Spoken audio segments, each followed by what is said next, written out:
성도 여러분 안녕하십니까? 2025년 6월 10일 화요일 새벽 기도의 시간입니다. 함께 기도하겠습니다. 사랑이 많으신 하나님 아버지, 우리에게 다시금 소중한 하루 허락하여 주시니 감사합니다.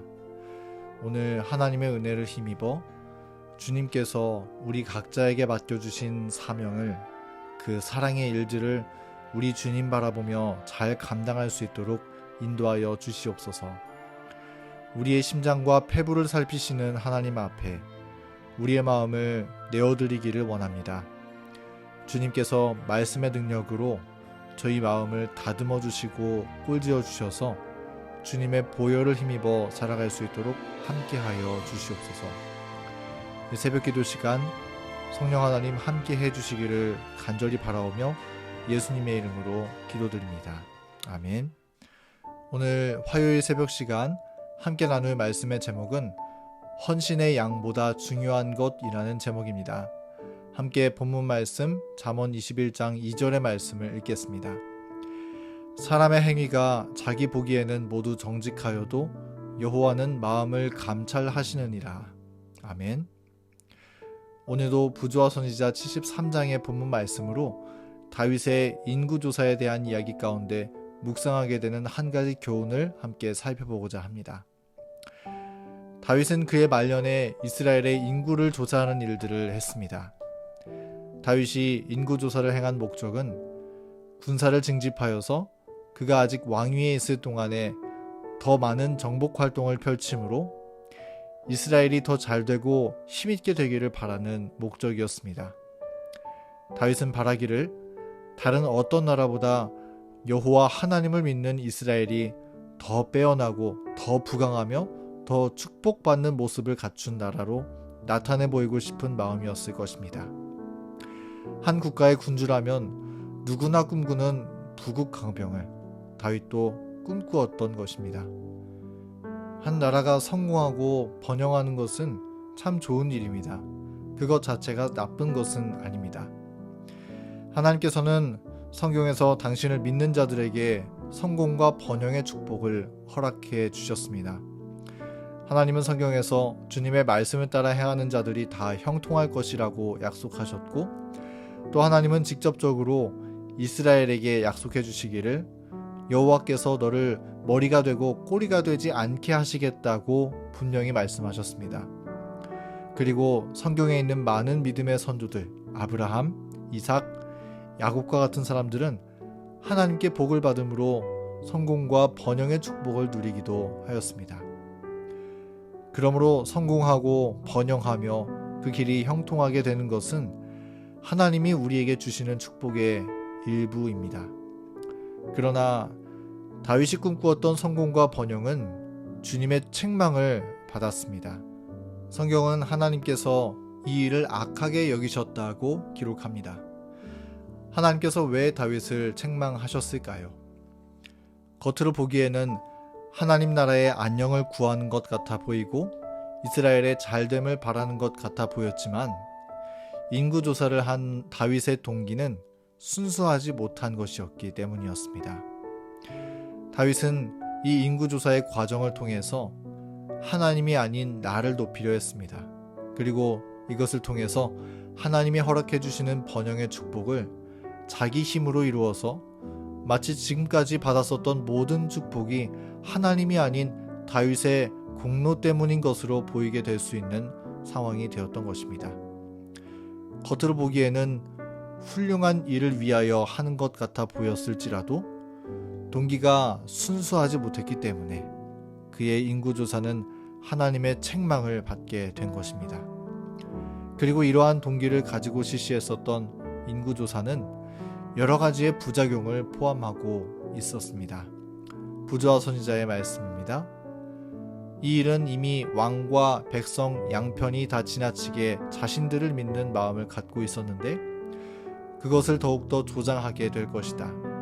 다윗의 치세 하에서 이스라엘이 번영한 것은 왕의 능력이나 그 군사력이라기보다 오히려 하나님의 축복에 기인된 것이었다.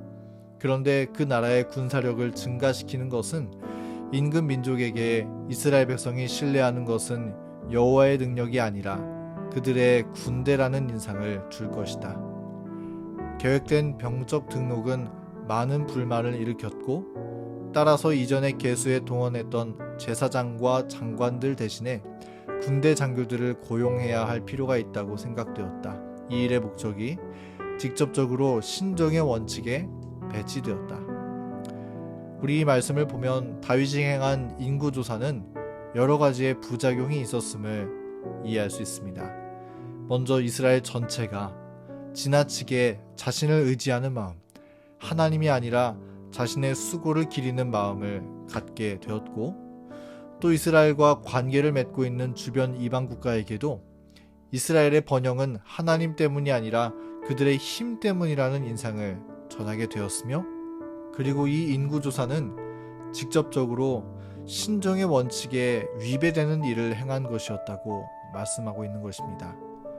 물론 인구를 조사하는 일, 당연히 할 수 있는 일입니다. 그러나 다윗의 그릇된 동기 때문에 이 일은 수많은 영적 부작용을 가져오게 되었던 것입니다. 여러분, 이러한 말씀은 우리에게 한 가지 믿음의 교훈을 전해줍니다.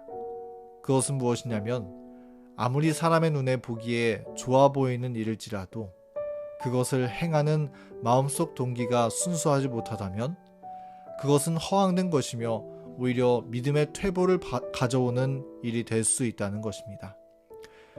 우리의 동기가 순수하지 못하다면, 이를 행하는 우리의 마음과 우리의 뜻이 하나님의 뜻에서 멀리 떠나 있다면, 그 결과가 아무리 대단할지라도 그것은 하나님께서 간합하실 수 없는 일이 되고 만다는 것입니다.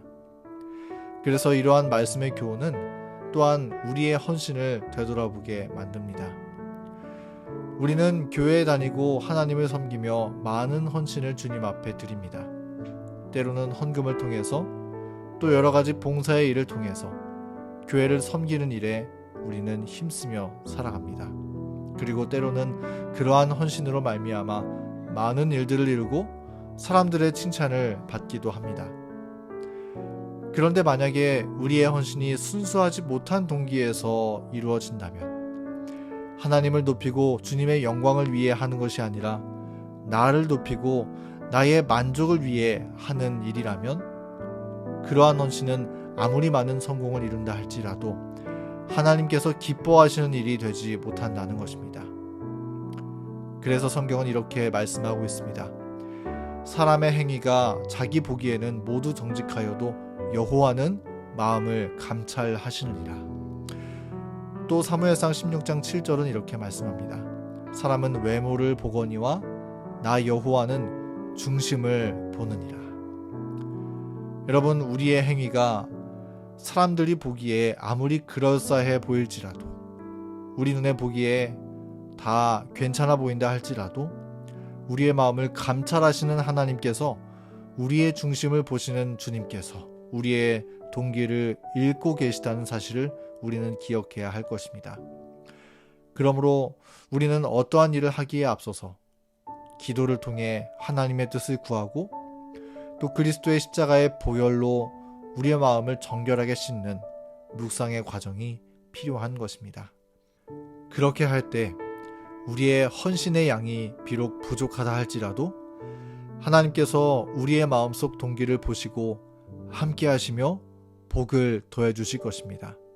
그래서 우리 유한하고 죄 많고 실수가 많은 우리 인간이 만들어내는 성공과 번영이 아니라 무한하신 하나님께서 부어주시는 하늘의 축복으로 형통함을 얻게 될 것입니다.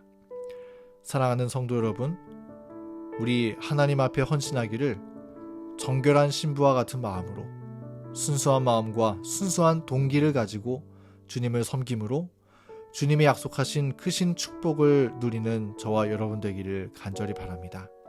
그래서 우리 부족한 인간의 능력 때문이 아니라 하나님의 크신 능력으로 말미암아 우리의 가정이 복을 받고 우리의 교회가 주님의 복을 받으며 우리의 믿음이 주님 안에 더욱 자라나는 복을 받게 되는 그러한 놀라운 축복의 사람들 되기를 간절히 바라면서 오늘 말씀을 마치겠습니다. 함께 기도할 화요일 기도 제목을 공유하겠습니다. 교회 환우분들을 위해서, 화요 예배의 회복을 위해서, 교회 장년 선교회를 위해서, 교문교회 학생교회 사역을 위해서, 그리고 개인의 기도 제목을 위해서 음악이 마칠 때까지 함께 기도하는 시간 갖겠습니다.